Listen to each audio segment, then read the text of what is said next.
Assalamualaikum warahmatullahi wabarakatuh. Anak-anakku sekalian, pada hari ini materi yang akan kita bahas adalah regulasi kepegawaian. Materi kelas 11 OTKP kepegawaian. Pembelajaran.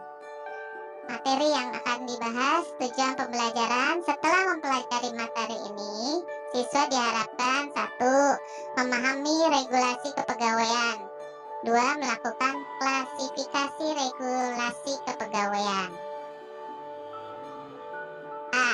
Regulasi kepegawaian dan perundang-undangan tentang ketenagakerjaan adalah setiap perusahaan yang bergerak di bidang perdagangan jasa dan atau barang dalam menjalankan manajemen dan operasionalnya membutuhkan regulasi atau peraturan kepegawaian.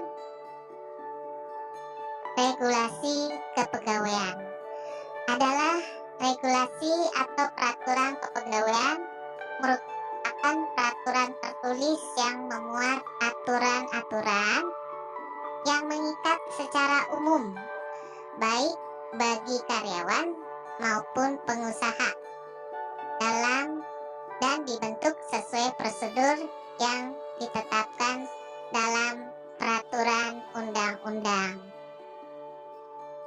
Sekarang mengenai fungsi dan regulasi kepegawaian. Di sini ada menjamin kinerja karyawan. Maksudnya adalah setiap karyawan dalam menjalankan tugasnya itu harus sesuai dengan job deskripsi yang sudah ditentukan perusahaan. Gunanya untuk mengatur harmonisasi perusahaan. Dan yang kedua mengenai menjaga hak dan kewajiban. Maksudnya di sini adalah pengusaha dan karyawan memiliki kepentingan masing-masing. Di sini pengusaha membutuhkan karyawan untuk membantu kinerja perusahaan, sedangkan karyawan menerima gaji sebagai haknya dari hasil kerjanya. Agar di sini hak dan kewajiban berjalan baik, maka perlu diikat dalam peraturan kepegawaian. Yang ketiga, itu menjamin kepastian hukum. Maksudnya di sini adalah bagi pengusaha maupun karyawan, dengan adanya peraturan kepegawaian, maka akan dapat terhindar dari berbagai macam gangguan. Setiap ada pelanggaran akan ditindak tegas. Jika perlu ada sanksi sesuai dengan tingkat kesalahan.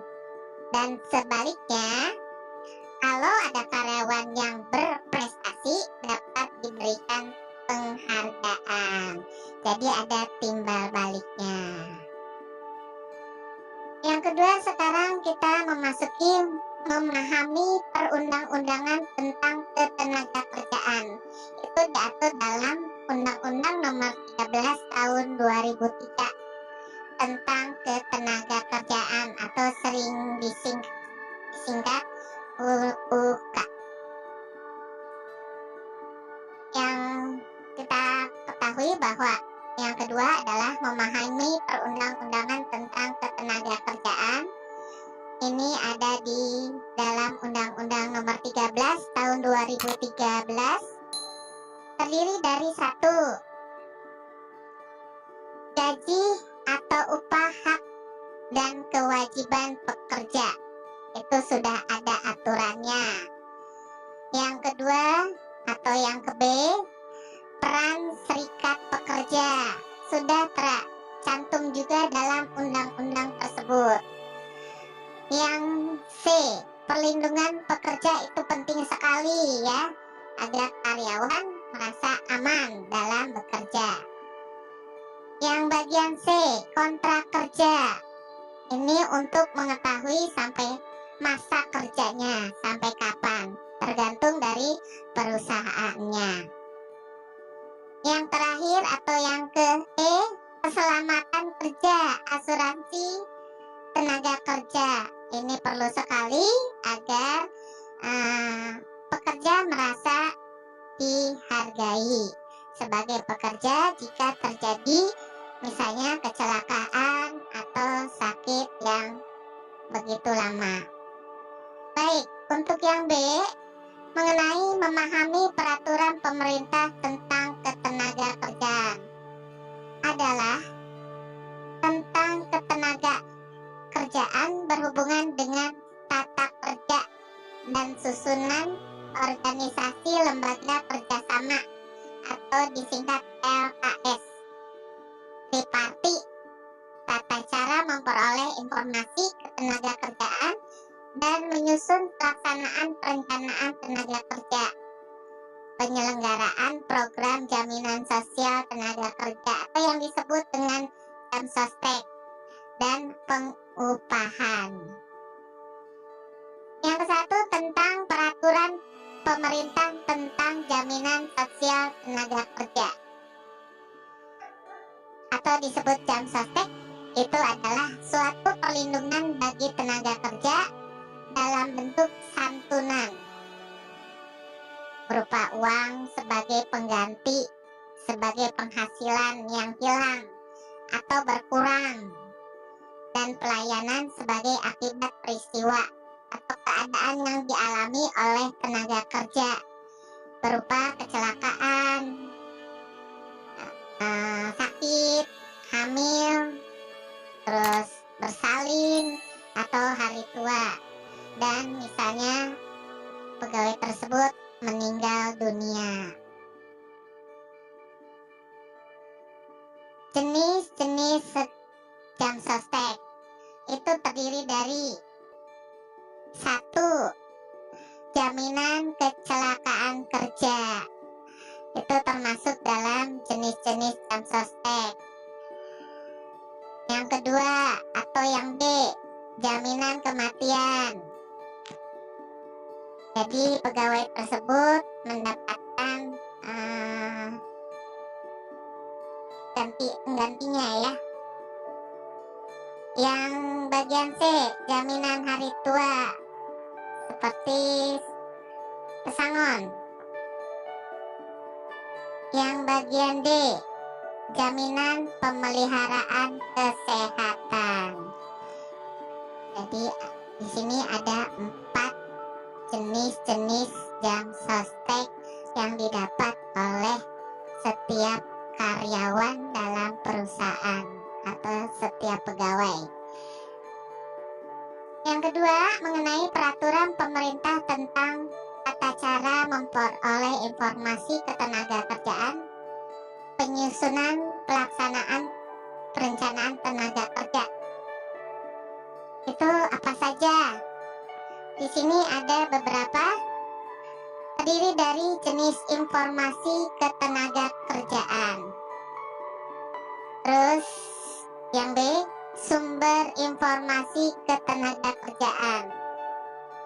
Yang C, tata cara memperoleh informasi ketenaga kerjaan. Bagian ketiga, untuk peraturan pemerintah tentang tata cara dan susunan organisasi lembaga kerjasama, terdiri dari A, organisasi dan keanggotaan LKS tripartit nasional. B, pengangkatan dan pemberhentian LKS tripartit nasional. Kita lanjut ke peraturan berikutnya, yaitu peraturan pemerintah tentang pengupahan. Ada beberapa yang telah ditetapkan oleh pemerintah ya mengenai pengupahan bagi karyawan atau pegawai perusahaan, terdiri dari A, kebijakan pengupahan, B, penghasilan yang layak, C, perlindungan upah, D, penetapan upah, E, cara